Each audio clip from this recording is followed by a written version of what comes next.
All right, what is up, everybody? So, this is what we're going to do today. This is going to be a video that talks all about Dynasty Warriors 2, what it is, how it goes, the stupid things that you saw in the beginning of this video, everything like that. Oh my goodness, we have a lot to talk about. This is a much awaited review of this game. I've been playing through this game for a long time. I have a lot to say, a lot of things I'm going to talk about here. So, be sure to like, subscribe, comment, and share. Enjoy the video. And I'll do some editing and all that stuff. We'll have fun with it. So, first off, what is Dynasty Warriors 2? If you're new to the channel and you haven't been watching any of these videos, hopefully you know, but if you are new, Dynasty Warriors 2 is the first game in the series of Dynasty Warriors that actually looks like the modern day Dynasty Warriors. Dynasty Warriors 1 was a Tekken clone, Soul Calibur clone, the 1v1. Dynasty Warriors 2 was the first game that dabbled in the hack and slash series where you run around on the map and just slash everybody and destroy everything all over the map. And it's just fantastic. This is a start, so there's a lot of things wrong with this game and a lot of things that are really great about this game. So we're going to talk about all of them today. I'll just kind of have some video going in the background throughout this whole thing. Yeah, as you saw at the beginning of this video, yeah, a lot of problems, a lot of things broken, but a lot of good. So, first hack and slash game, what do you think about it? How does it go? How do you think about it? Yeah, be sure to like, subscribe, comment, and share. Help me get to 1,000 subs. As of this recording, I'm at 520. So, hopefully, gonna get to 1,000 by the end of this year, however long this video stays up. We'll see. Hopefully forever. I don't think I'm gonna do anything horrible in this video. Nothing too offensive or anything to get it canceled. But anyway, yeah, we're gonna be doing this. It's gonna be fun. Alright, so yeah. Dynasty Warriors, hack and slash. Great game. Playing as Lubu there in the background. It's going to swap all over the place. But, yeah. So, what is it? What is it? Hack and slash. It's fun. Dynasty Warriors 2 basically talks about the main game. Is the main video, main levels in the series. It's just a brand new series. So, they only talk about the main ones. You got your Hulao Gates. You got your Yellow Turban Rebellion. You got your Sun Wuzhang Plains. You got your Guandu. You got your main three factions. You got Dynasty. You got Zhao Yun. You got your main guys. You got Zhang Jiao as he just stands there waving his arms. You got Yuan Shao. You got some other generals. Can't play as them yet. That's not until 3 Extreme Legends. You got your basics. A few characters that you would expect to be here are not here. One guy is not a main character yet. Neither is Guan Ping. A lot of people are not actually main characters. This is the entire roster here. A lot of characters have duplicate weapons, which we'll talk about in a second. And, you got your Shujus with this giant club. You got, a lot of characters with giant spears. Got a couple dual-wielding weapons. You got your Lu Xun, your Tai Shi, whatever. But yeah, you got your essentials. Essentially your basic characters, the main people. Dynasty Warriors 3 is the one that has the main characters. The main roster is expanded a lot in Dynasty Warriors 3. Dynasty Warriors 2, you just have your essentials. Yeah, it's pretty great. Pretty good. You got your Buso modes. Every character is playing through on basically the exact same levels. Every single character has, every single character starts on the Battle of Hulao or Yellow Turban and then does Hulao Gate. It's pretty fun, but it's also kind of repetitive. So, I'm going to go through this game and kind of talk about what I think is the good stuff and what is the bad stuff. and we'll just kind of go through it there. Every single character in the game has a, well, they're all uniquely made. Their movesets are not unique, as you'll see. I'll talk about that again. I'll show some montages of that. But things that I like about this game are, first off, this is a huge level, and we're just gonna go through the positives. This level is absolutely massive. Every single level is huge in this game. It's unbelievable how far you can walk. You can literally go everywhere. It's insane. Nothing like this had ever been made to such a scale at this point on the PS2. Like, if there's a game that has a bigger scale than this in 2000, let me know. I really don't think there is. Like, this is unbelievable how big it is. Like, every single red dot is an enemy you can go and kill. Every single blue dot you can walk over to. It's an allied officer, allied general, allied troops. It's unbelievable what this game was capable of. So, like, there's a lot of problems here, but I'm going to talk about how freaking amazing this game is first. It's unbelievable that you can literally go everywhere and you can walk everywhere. And on a level like Chibi here, yeah, you can't use a horse on this level, but you can get a horse and walk all over the place and just ride around, and it's insane. Where you can help all your units. You can walk over. You can basically go around and just destroy everything that comes in your path. The game is very, very challenging right off the bat, but when you start to get good and your character has a lot of attack, you can basically just mow down troops. Every single character has a bunch of charge attacks, which is pressing triangle on PlayStation, and then normal attacks, which is pressing square, and then your Muso, which is pressing circle. You can jump a lot, you can jump around, doesn't really do anything. And you have a jumping attack, air attack, which is good. You know, items drop, pick them up. Health increases in attack and defense ×2. You have a morale system in the game where as you do things, as you defeat troops, you lower morale of generals around you. As you get kills, get general kills, your side's morale increases. From there, you massively change the flow of battle, and then you destroy everything in your path. The game ends, each level ends when you defeat the main character. So that's pretty much a rundown of the entire game. Musos are great for getting combos. If you hit above an 8-hit combo, every enemy will drop something, whether it be health or bow, arrows. You have a bow and arrow attack, which sucks. It's awful. You can only pivot barely 180 degrees. It sucks. It does a lot of damage though, so you can exploit the game like crazy. You can go back and look through my videos. I'll show some here. You can exploit the AI like crazy because enemy generals will stand in a certain location, and if you are in sight lines of them, you can just shoot them with arrows. It's the easiest way to kill Lubu in this game. You just walk up to the side profile of him and then just shoot him a million times with arrows, and then eventually he dies. Every enemy general drops either permanent increases in attack or defense or Muso or life. Generally, Muso and life are very rare, barely happen, but as you kill generals and kill troops, you change the tide of the battle, and you can basically maximize your increase in attack, and then just destroy all these generals. When you defeat a general, that side's general, the troops' morale plunge to 0. Then your side can usually clean up all the rest of their soldiers. So it's recommended but not advised to just run up to every general and try to kill them. It's almost impossible to do that though on this game, especially on the level like this, like Chibi, where there's archers that shoot you in the back and do 1,000,000 damage. But we'll get to that. But yeah, in theory, if you can just run up and snipe a general, then you totally change the tide of wherever that battle's happening. This game is awesome in that there's massive battles, multiple fronts to a battle happening all over the map at once, so you can see as you move around. You can help out generals, help out your forces on certain sides of the map. Then you run over, defeat their troops, lower the morale, and then run off, defeat the next guy, rinse and repeat.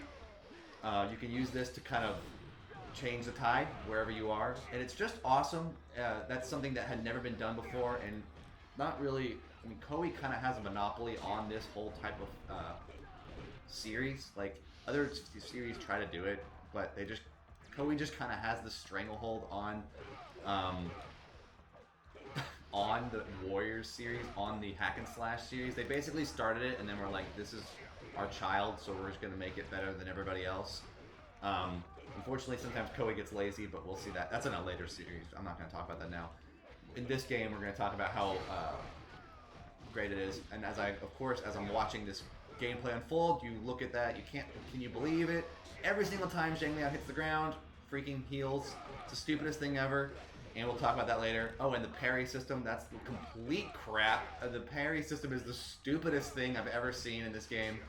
Completely random, sporadic, and stupid, but again, we'll talk about that in a second. So, cool stuff. The game really doesn't look bad. Like, it's a little bit blocky, a little bit choppy for 2000, but it's kind of it's an early PS2 game, so you can tell they're trying to kind of figure out how do we make it not look like a blocky, pixelated PS1 mess. They didn't do a bad job, honestly. It looks really good for a 2000 game, and I mean, they obviously refine it a lot more in later games in the series. But yeah, you definitely see what it's like to. The game does not look bad for 2000. It could look a lot worse. A lot of games from 2000 look a lot worse than this. So I'm not super disappointed, honestly. I'm really not. It's pretty crazy to see what they were able to come up with. These levels are huge. As I go through and just kind of, have gameplay going in the background here, you can see like all those generals on Hulao Gate there. That's you can take them all out. Defeat gates, cut off supplies of troops. It's unbelievable what they were able to make in 2000. They did a very, very good job of making a game that's replayable on like Dynasty Warriors 9. This video is going to low-key turn into a bash of Dynasty Warriors 9, because basically what I'm going to kind of draw at the end of this video, and I'm going to say it now, is that Dynasty Warriors 2 is like as good as Dynasty Warriors 9. I really hate Dynasty Warriors 9 now that I've played it for a long time, and I hate it. It's such a boring game, it's so awful. And this game is so challenging, but it's got a replayability that Dynasty Warriors 9 doesn't have. And this game was made, 20 years before Dynasty Warriors 9. It's like the fact that you spawn as different, whenever you play as a different general on this level, the replayability of this game comes from the fact that every single general is, you spawn in a totally different area. When you pick a general, you play as that general. You have their troop number, you have their officer count, you have it all. You get to walk around and be that general. When you play as Liu Bei, you run the Shu forces on every level. You're the commanding person. Your side you have all the officers, you have all the generals. It's pretty cool. It's a cool feeling. You play as Zhao Yun, you go and run around and you play on the level. You have his sub-officers. You spawn in a completely different area, and it essentially turns the level into a totally different place. When you play as Cao Cao, you'll spawn completely in a different spot. You play as Sun Jian, you spawn way over on the northern part of the map for Hulao. You'll notice that there's a replayability to Dynasty Warriors 2. It's weird because you'd think that wouldn't be fun, because it seems like it wouldn't be that great to be able to run around and just like, basically you don't get a lot of progression in this game. And so that'll be a thing I talk about in the negatives. But the fact that they made such a replayable game, given that it's so primitive and so bare bones because it's the very first game in the series, but you literally spawn in different areas, spawn in as different generals, and your bodyguards get stronger, you get stronger. There's so much of a replayability for each character because you watch as your character gets stronger. You watch as your character just starts mowing people down like there's no tomorrow.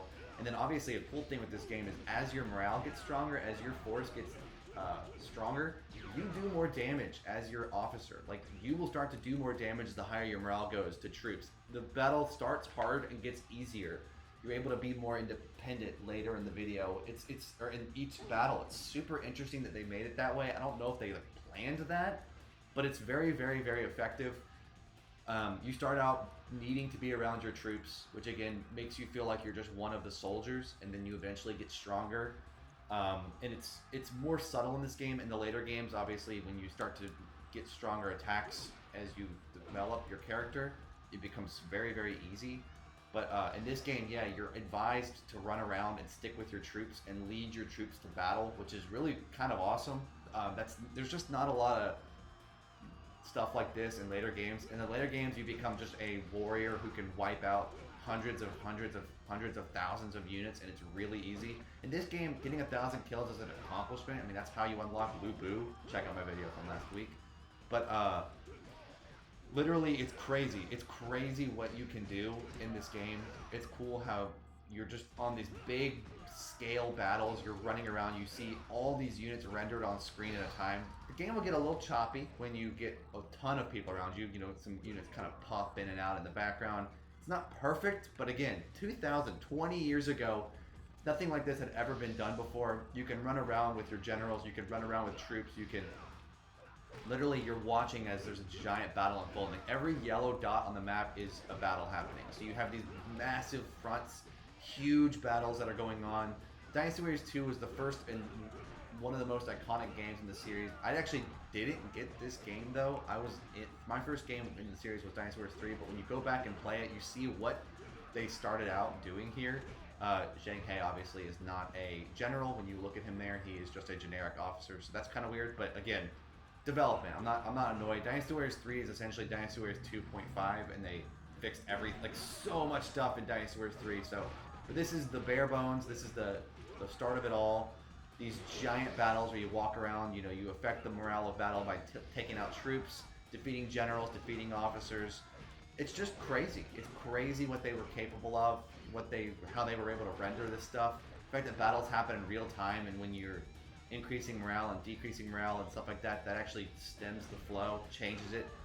Getting kills, you can get 50 kills. Sometimes it makes sometimes when the commanding officer says good job, when you get 50 kills, a bunch of people's morale's increase on your side, so you feel like you're making a difference wherever you are. That type of stuff was just so innovative and so impressive. And the general models look really good. You know, Zhao Yun here looks really great. Honestly, he does not look bad.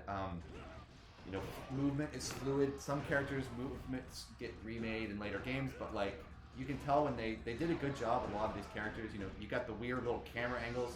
That stuff actually doesn't come back later in the game, and I don't know why they did that. It's kind of cool, honestly. There's a lot of stuff in this game that's really cool. Interesting thing too about this game, and I don't know if I'll get to show it in the video. It's kind of hard to show, but you can be on your horse in this game and pick up items when they jump right when they spawn. In Dynasty Warriors 3, they actually don't have that. They bring it back for 4, but it's like interesting that there are some features in Dynasty Warriors 2 that were not in 3. So again, really cool stuff. You know, you can knock generals, knock troops into each other, pick up items, get full musos. You know, massive combos are even possible in this game. A couple of hitboxes suck in this game. A couple of characters, and you'll see it later. A couple of characters just really don't have their hitboxes have not been refined yet, so their musos will just drop combos like crazy. But again, this is like the start of the game, so I don't really look at that with frustration. But yeah, this game definitely innovated. I mean, easily the positives are you have the first game in the series that can just massively mow down generals. You can just walk around and just wipe out a bunch of troops. You change the flow of battle, change the tide.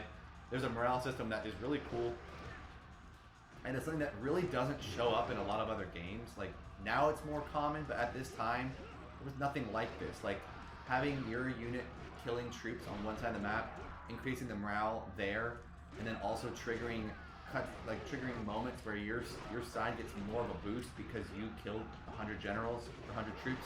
That kind of stuff is awesome. Like you can actually make a difference. You know, Liu Bei's morale is increasing, and I'm cross-map from him. You know, like that type of stuff is really awesome. Yeah, I just think this game really was awesome in that it totally redefined a whole genre. And see, there you go. As I defeated Wan Shao in this video, everyone's morale increases. So like, I make a big difference just by killing generals, killing troops. There's a reason to do that. In later games in the Dynasty Warriors series, it doesn't matter what peons you take out. It doesn't matter. You know, in this game, it actually makes a difference. You can swing a whole battle just by killing troops. I just think that's something that they kind of have forgotten, and this is one of those things where this is definitely the original identity of a game like this was we're gonna make it so that it makes a difference when you take out troops. And in later games, they don't really do stuff like this. So this is a huge perk to this game. And yeah, horse combat, you can use horses, move around fast.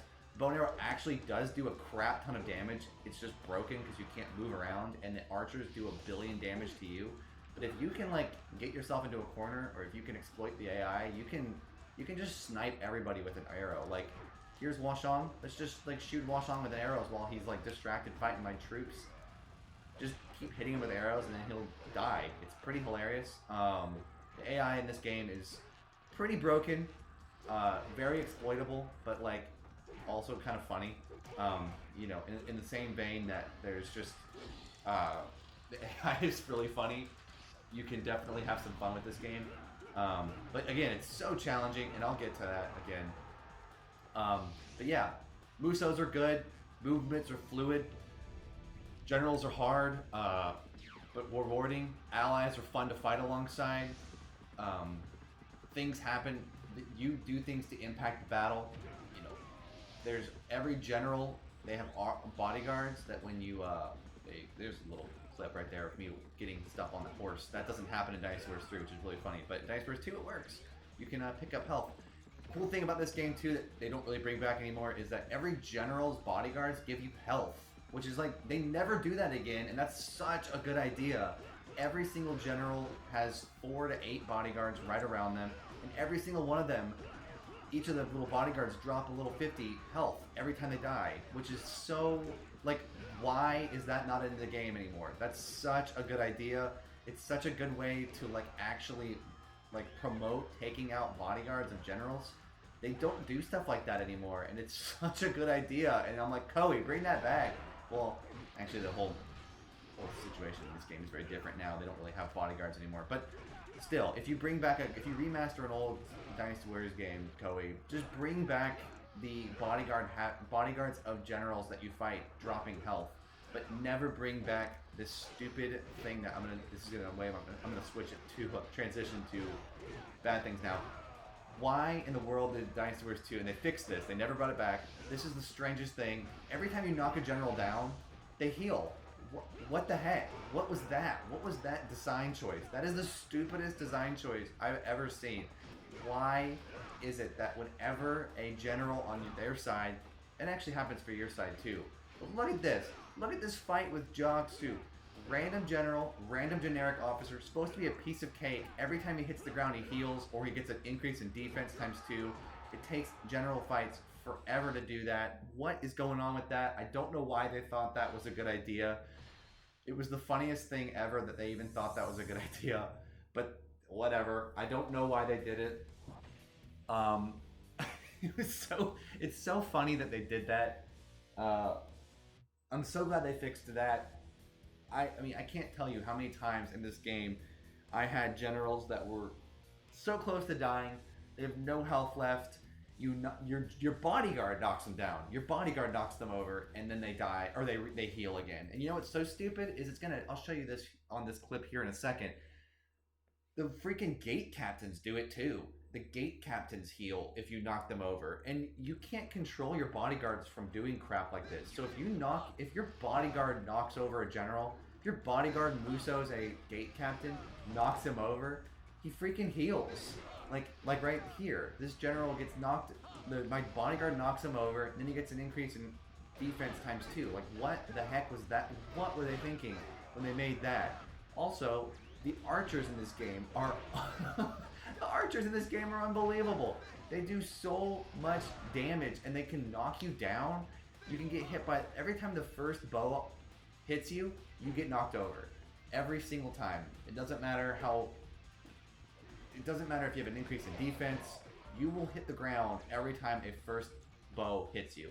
And these dudes are relentless. They will just keep hitting you. Right now, these dudes are not looking at my Zhang Liao model here. They're looking at my bodyguards. Apparently, the bodyguards are the key here. But bow and arrow troops, what the heck were they thinking? The bow and arrow troops make this game impossible. You literally cannot fight a general near bow and arrow troops because they will knock you out. They will break your combos. They will ruin your life. They will hit you, and they are so accurate. It's unbelievable. And then obviously the troops on the horses are so annoying. The horse troops are relentless as well. They will never break their attacks. They will not do that thing that all units do where they just kind of stand there next to you looking at you. They don't do that with the horse. They will just swing forever. They do not stop. It is the funniest thing to watch. You basically have to get really you have to exploit this game because this game is exploiting you. That's basically what happens. Oh my gosh. And the fact that generals will Muso and break you out of your Muso. If you are Musoing a general, if you are Musoing a general in this game, usually does not happen with the generics. It only happens with the generals that are have a unique look. If you are Musoing a general in this game, I'll get my this replay to show it. I go over to Zhang Liao and I'll show you how stupid this is.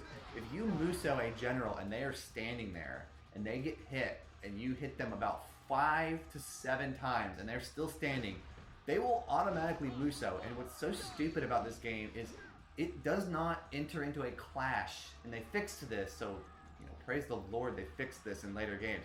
In this game, if you are Musoing a general and they are standing there, they will immediately start Musoing you, and they'll start hitting you. They will kill you. I mean, look at the video at the beginning. Look at the montage of all the stupid crap that happens in this game. They will just, that's it. They will just kill you immediately. I forgot this. Since I'm playing as Zhang Liao, I don't actually have Zhang Liao on the map. They were smart with that. But I mean, that is unbelievable. They fixed this again, but what were they thinking? The fact that you can be Musoing Lubu, you can Muso a general, and they will just break out of your Muso and just kill you, and it's just over. Like that's it. Like this clip right here. Like I was so. I mean, I probably should have recorded me raging, but I like, what in the world? You're Musoing Lubu. You have to Muso him to even do any damage because he barely flinches. But then if you Muso him and he stays standing, he will just Muso and break you out of your Muso and kill you. Like every unique general can do that in this game. It's unbelievable. I couldn't believe that they did that. It's literally the funniest thing I've ever seen. The first time it happened to me in this game, I could not believe it, and I was like, I am so glad they patched that in later games, because that is by far the stupidest thing I've ever seen. Bow and arrows, healing troops, and then the way the Muso system works in this game, completely hilarious. I couldn't believe that they thought that was a good idea. I just was so shocked, and they fixed it. They fixed it later, but wow, oh my gosh.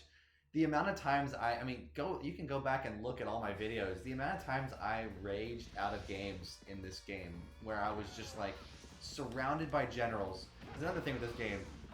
Because you just can't do as much damage, like you can get surrounded by troops a lot in this game, and you can just get surrounded by enemy generals, and it's really stressful and overwhelming, and you just can't blink or else you die.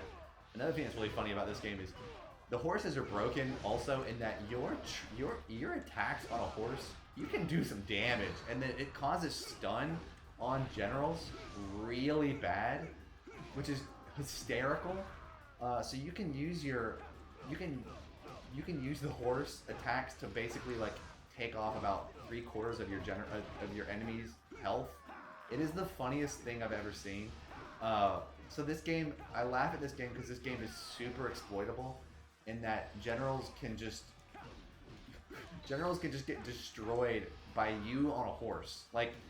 And they talk about how the horse attacks are stupid, and the horse attacks are stupid, but you can just you can do so much damage. If you just kind of parry back and forth like my Guan Yu character is doing now, you can just do so much damage to troops, and you can do the same exact thing to generals. It's the funniest thing. And yeah, your 3 and 4 hits on a horse always stun, or not always, but they generally will stun even a general, not Lubu, but you can stun so many people, and then the Muso on the horse essentially one-shots troops and can almost one-shot generals. Of course, they'll heal when they hit the ground, so you have to be careful with that. But unbelievable stuff here. There's some hilarious exploits in this game, and it's funny because yes, this game is so broken and is way harder. If you play this game like Dynasty Warriors 3, this game is one of the hardest games ever. If you play this game, Dynasty Warriors 2 has its exploits. So if you play this game like Dynasty Warriors 2, you will win. If you use the horse and you just run around and just stab Zhang He over and over and over again as he tries frantically to jump and hit you, and if you can keep parrying, he won't hit you, and you will do so much damage, and you'll stun him on the 4th hit, and then you just kind of keep parrying.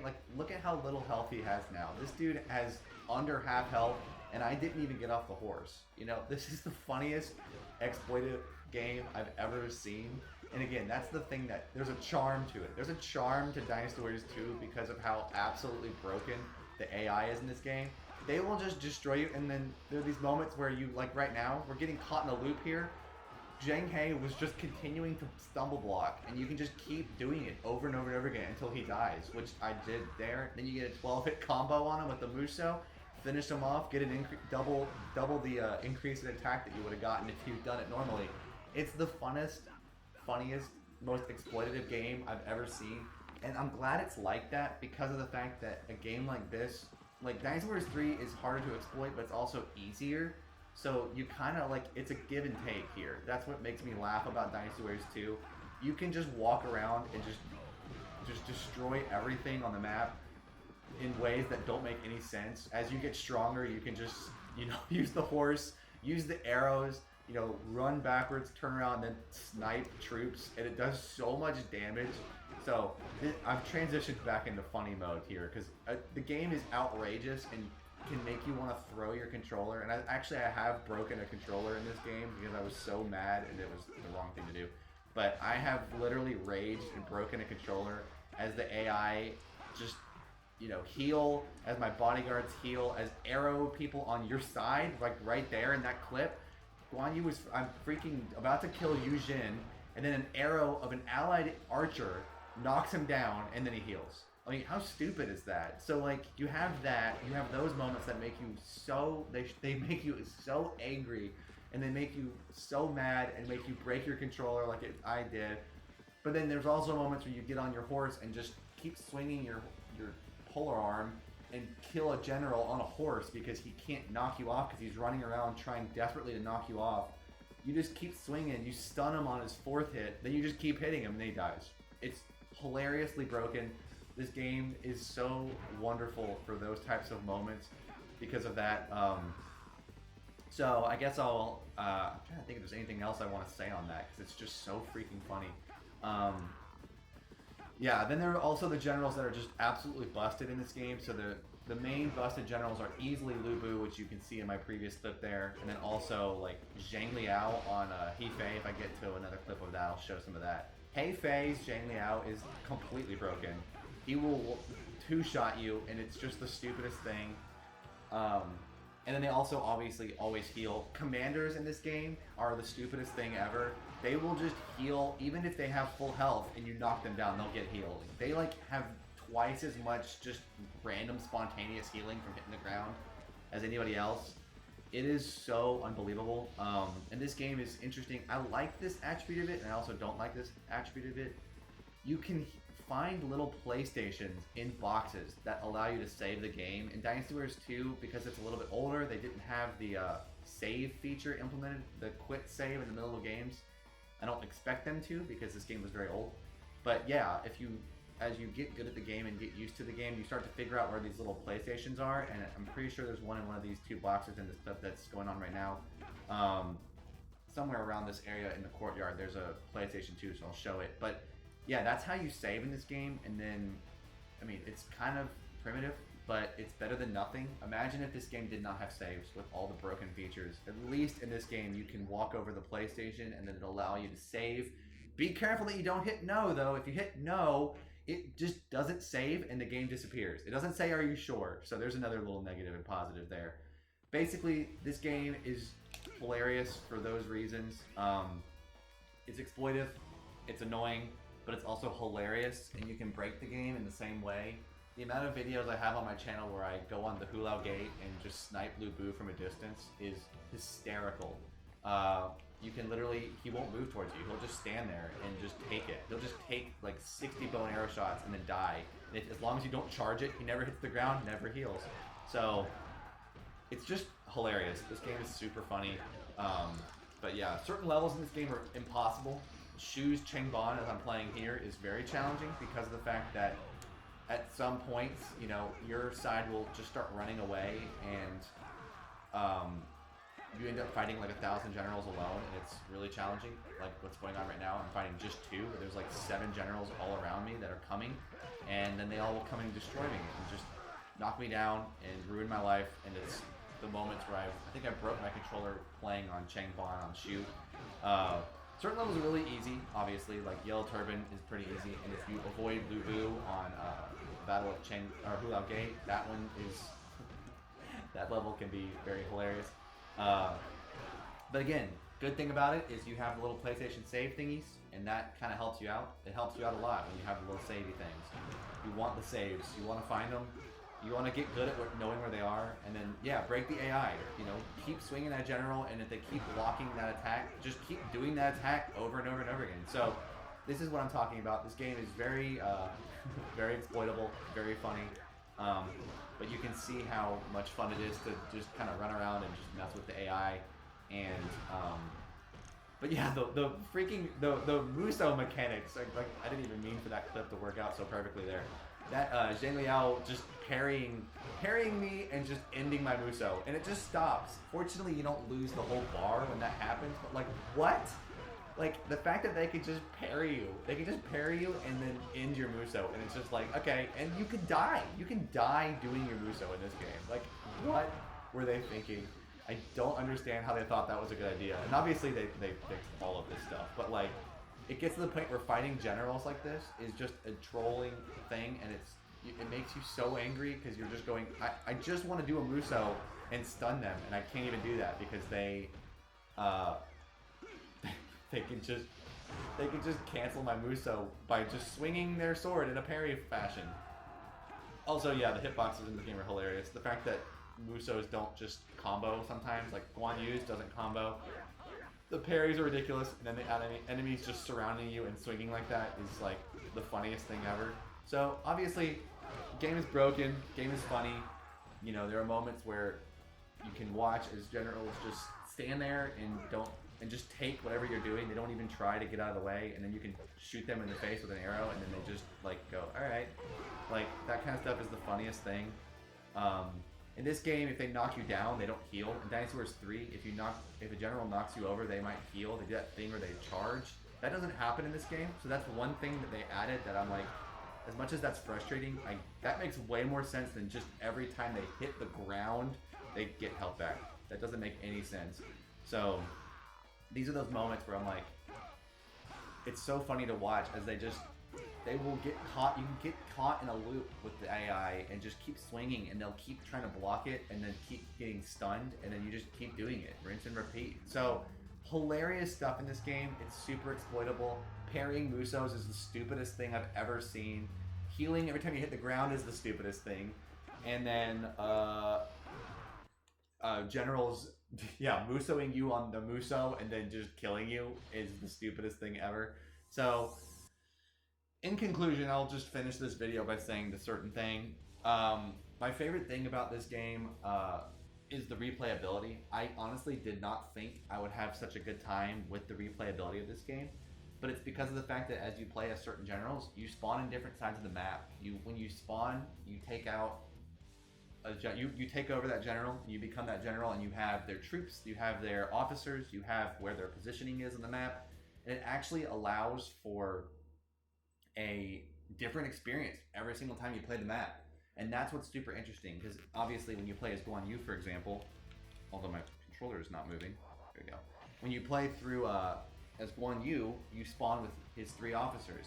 So that means you don't have to actually fight with his troops. You can leave his troops, go run over to another side of the map, change the tide there, and then as a result of that, your side gets a boost. Your general gets a direct boost, and then your side ends up becoming a tank, and it's awesome.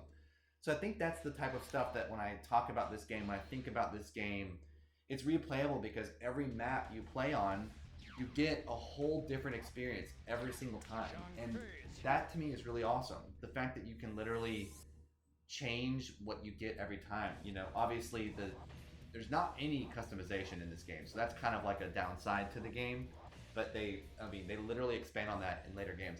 But that's why I think that in Dynasty Warriors 2, I say Dynasty Warriors 2 is just as good as Dynasty Warriors 9, because Dynasty Warriors 2 isn't expected to have story.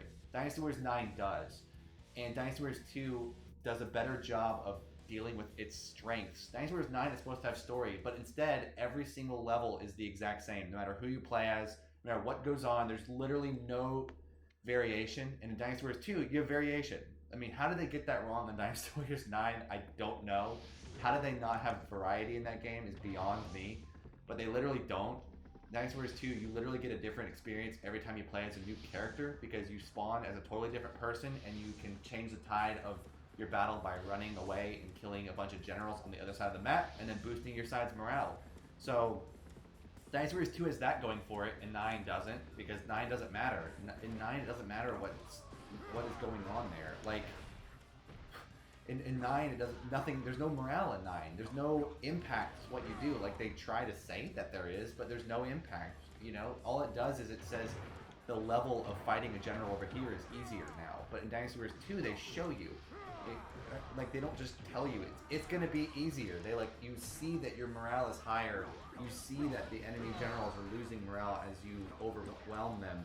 You see as your side begins to win because you helped over here. Instead, Dynasty Warriors 9 just is like, final boss, easier now. Level 55 down to level 42. And you're like, what does that mean? I'm like, define that for me. You're not telling me anything there. So at least with Dynasty Warriors 2, you have that. Dynasty Warriors 2 also has, like, there's no expectations here. Like, that's the thing. There's cloned weapons in this game. A lot of characters have the exact same weapons, insane Musos, insane everything. But I wouldn't expect that to be any different because of the fact that they were working on this game. You can tell that they fixed a lot of these issues in later games, and it's not a hard fix to just slightly deviate their attacks and their movesets. Dynasty Warriors 2, they didn't have that option yet. They were working on it, but like in Dynasty Warriors 2, everybody has different. There's still so many unique moves in this game, and that 9 doesn't even do that right. So it's just I think that 2 is as good as 9 as 9 because at least 9 has somewhat of a story, but 2 doesn't. But 2 doesn't. I wouldn't expect 2 to. You know, it's just like the goal of 2 is the faction. You're playing as the faction. You're playing as Shu. You're playing as Wu. You're playing as Wei. You're playing as these sides, and you're getting their story as a nation, as a faction in these Three Kingdoms eras. But in 9, they like try to make it be about your general is so important, but then literally they don't even switch the cutscenes if they just have your character pathetically standing in the background and it's not even good. So like these are all the things that are really interesting about 2 is 2 has a replayability that 9 doesn't. 2 has gameplay that's better than 9 in so many ways because 9 is just the simplest, most pathetically easy gameplay mechanic. And at least in this game there's a challenge, and at least in this game there's some funny moments. There's some humorous AI things that you can exploit. You can run around the horse. You can do all those things that I said earlier. It's just crazy to me that 2 was so good and so far ahead of its time, and 9 was so bad. 9 just did not keep anybody engaged, and 9 just killed the entire Dynasty Warriors. Like, there was such a massive hit that happened from 9. Worse, I think 9's blowback is worse than 6, and that's a bold statement, but I think that's true. 9 just sucked the life out of Dynasty Warriors, and games like 2, they built it up. Like, the whole point of 2 was to try this out, and it went really well. 2 was super successful at just beginning to plant the seeds, Yes, there's no combinations of excess moves. Yes, there's no, like, the movesos are primitive. Yes, there's a lot of movesets that are similar, but it was the first in the series, and so that's the thing. Where with clone movesets in 2, I don't consider clone movesets a weakness in 2. I'm amazed that the game is running as well as it is, given it was 20 years old, that they have this massive level made to scale, that you can go all over the map and help out your side everywhere you want to be. You can go and help your whole faction win. That type of stuff is so great, and it is shown to the player, not told. You don't just get a message that says, "Oh no, I can't believe our reinforcements did not arrive," and then that's it. Like in this game, it's so much more subtle. You see Xiaohui Wan's morale drop. You watch as your side starts to overcome on wherever Zhang Fei's troops are winning, and I'm not even there. That's the kind of stuff that's really cool in this game. It's way more subtle, and I think it's just done a lot better. So think that's about all that I want to say on this game. I don't know. I was expecting to do more editing, but then I just let thoughts just flow. So I guess that was the way that was supposed to be. But yeah, enjoy this video. I hope y'all enjoyed it. Let me know in the comments what you think. Let me know in the comments what you believe about these games. Let me know what you like about 2, dislike about 2. Let me know how I did here. I don't do review. I mean, I'm working on my reviews. I'm working on my the way I think about stuff. But this was just a lot of fun to make. I think Dinosaurs 2 is a great game. I'm almost done playing through the entire game now. I've beaten it with everybody, but I want to do a couple little side, the bonus missions. Because yeah, another cool thing about this game, a late edition, you can play as the other factions in this game, and you can play on the reverse sides of the maps, which is really cool. They did that again in 3, but I thought that was such a nice touch in these games to be able to do that. I'm like, what a great idea. Like, basically imply, hey, we see that there are these cool generals, we want to make them unique, but we haven't gotten to it yet. And that's basically what they did. And then in 3, 3 Extreme Legends is when the first time they allow you to play as the other factions, but still, they knew what they were doing. So I think that's where I have a lot of respect for Koei with that. They really did a good job of planting seeds of playing as Lu Bu, playing as Diao-chan, playing as Dong Zhuo. You know, you can't play as them yet, but they wanted that to be a thing. This is just the funniest game ever. I love it. I think it's super entertaining. It's super just ironically funny. There's so many moments that are hysterical when you play this game, and I think it's so great. I wouldn't change it. I wouldn't change it because obviously it's in a lot of ways it's super broken, but it's got a charm to it. You know, Dinosaurs 2 and 3 to me have this special charm. You know, they're just so funny and how they're old and the way the voice acting is in this game. I mean, listen to all the hilarity of these characters as they talk and as they swing. You know, unfortunately, there's no dialogue for the characters when you're playing, like when people are moving around the map and stuff like that. Like there's no dialogue like when every officer always says the enemy officer has fallen to my blade. Like they don't say that in this game, but the the noises they make when they do their attacks are the funniest thing ever. You know, I'll show it in this clip with Lu Bu here.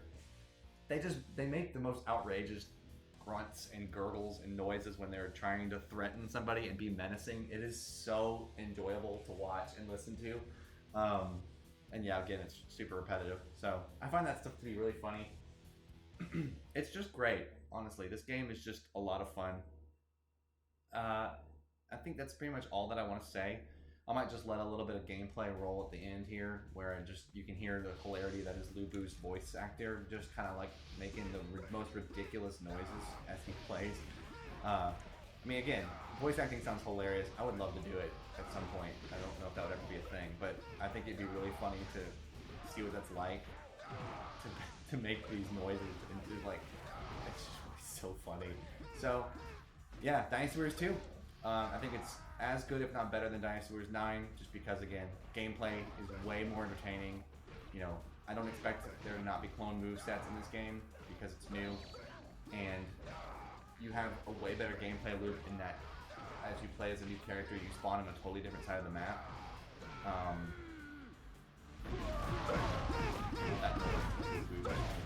my gosh, hilarious. So, it's just great. This is a great game. Yeah, I just laugh at it. I laugh at how far it's come, but I'm also really proud of what Koei did in 2000 with this game. You know, taking it from a soul-powered cross clone to its own series was like such a good idea, and I'm very glad they did it. Dinosaurs is one of my favorite series, which is why 9 was such a and why I still play older ones. I have a lot of gameplay of old Dinosaurs games because they're awesome. So, yeah, this is just a good time. It's a good time to see. I'm excited for Koei to redeem the Warriors franchise. I think they learned their mistakes from 9. There's just certain things that can be done. If you're gonna make an open world game, happened. I was very poorly. Very, very poorly. But yeah, this game is great. Voice acting, hilarious.